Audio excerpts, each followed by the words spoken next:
Good morning, everyone. Welcome to Life, Love and the Pursuit of Real Estate. My name is Michael Biviano. Again, welcome back. Thanks for your subscriptions. We will start today in relation to one of my most favourite topics, which is how to be an all-rounder.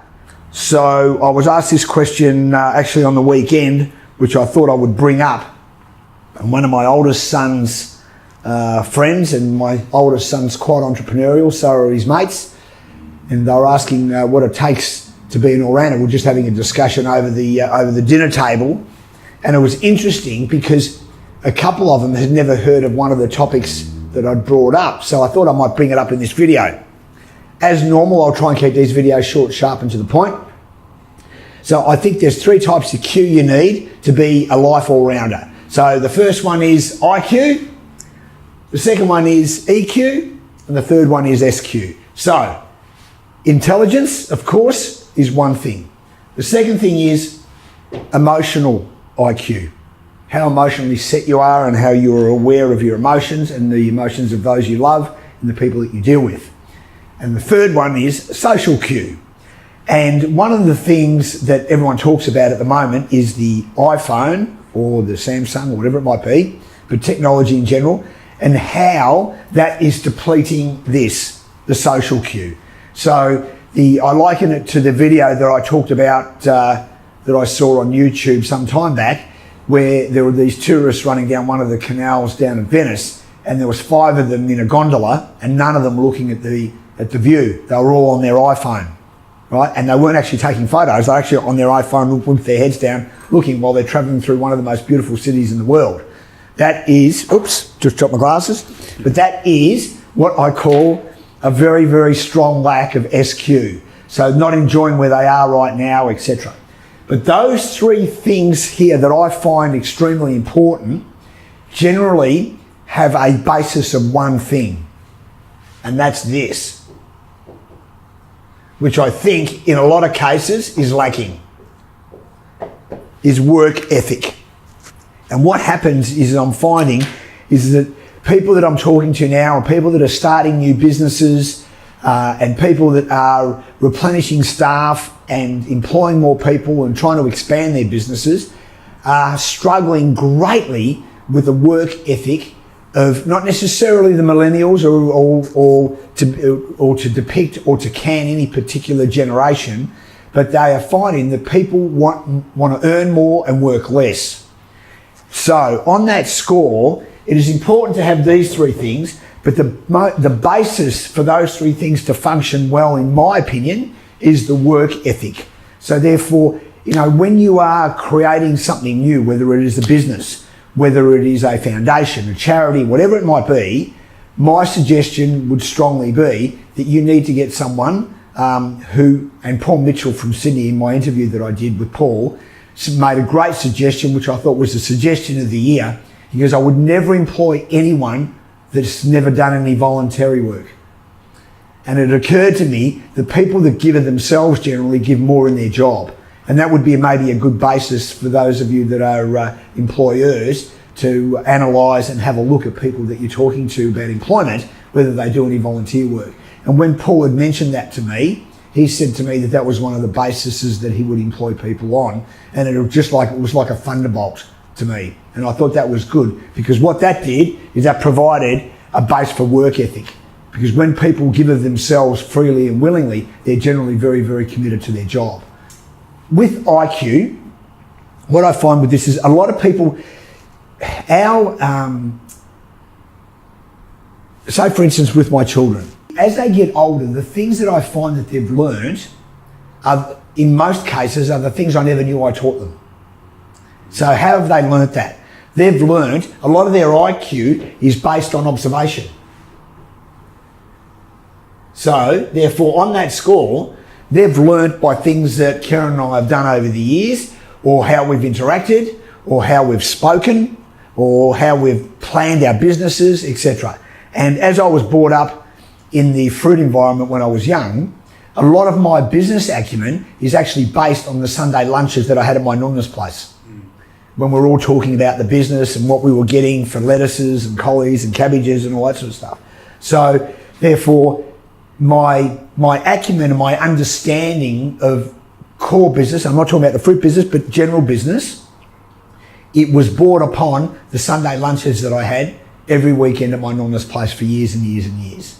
So my intelligence in relation to my business acumen is based on A, observation, and B, interaction. So therefore I used to go to the markets with my parents and my grandparents, those sort of things. So I learned a lot from observation.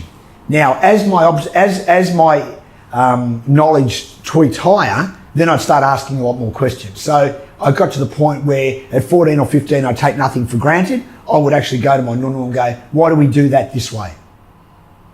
Yeah. Right? So from observation, after that became questions. Right? Then after questions, then I started analysing where I was at, and then I used to think about whether I could do it a better way. Yeah. And that's how that worked for me. And that's how I think it works for a lot of people. Yeah. Right? EQ is an emotional balance, because I don't wake up every morning feeling fantastic. It just doesn't work that way. Generally, most mornings I'm pretty much on, but you know, the last 6 or 12 months, as you and I have got to know each other more, you would have noticed, you know, some mornings I'm really tired because I've worked really late because I've got quite a few things on my plate. So I knew 12 months ago that I was actually going to go through a fairly busy time with work. So what are the things that I do? And this is how emotional IQ comes in, I think, for me. I knew that I would have to probably, and I like wine at night, instead of having 2 or 3 or 4 glasses of wine, I have maybe 1 or 2. So I wake up a bit clearer in the morning. Right? I go to bed a little bit earlier, right? I rely on interaction with people that I love a bit more when I'm under stress. For me, that's emotional IQ, right? Because it keeps me grounded, but I know that I need to nurture myself going through that. So therefore, the emotional IQ can be towards you as my friend, or it's internal to me. And first of all, for it to be right, it needs to be internal to me. Yes. Right, so therefore I know I'm going to go through this period, this patch. What do I need to do to keep me rocking in that area? Yeah. That's how I see that. Socially, right? So one of the things that the markets taught me, and the fruit shops and that my parents had, was my interaction with people.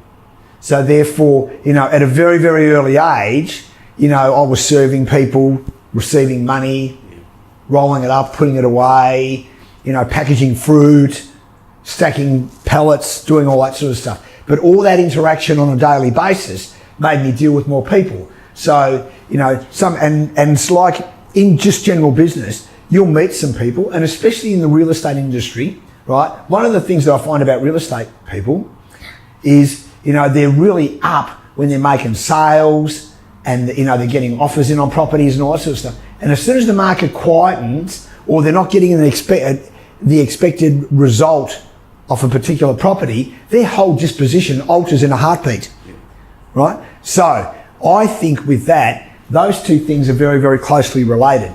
So, you know, someone said to me the other day, what's the difference between a good agent and a bad agent? And I said, let me tell you what the difference is between a good agent and a great agent. And the difference between a good agent and a great agent is a great agent is always on the same keel, no matter what's happening in the market. He's always, or she is always the same. Because of all those factors. Because of all those factors. Yeah. So therefore, on that score, but it all comes back down to this. So therefore, if the market is shitty and the market slows up, which everyone's anticipating right now in Melbourne, especially in Melbourne, right, and in parts of the globe, the good agents keep doing the same things because they know that it works. So they know that, you know, if they're doing 50 hours a week currently and they're making 2 sales, they know that they may end up having to do 70 hours a week to make 2 sales. But that won't bother them. Yeah. Right? Yes. And so that's the difference in my opinion. So from that perspective, and in the market that we're coming into right now, I've very much seen the difference between, well, this is probably, I've been through 3 really tough markets over the period of time. And I would say that in that case, I don't believe we're heading into that market now, but I can tell you that the better real estate agents that I know do have their shit together when it comes to this sort of stuff. And they're not changing their behaviour, and they're not letting their emotions affect their work ethic. So I leave you with those points. Hopefully those 3 things will help you. Good luck, venture forward, stay great.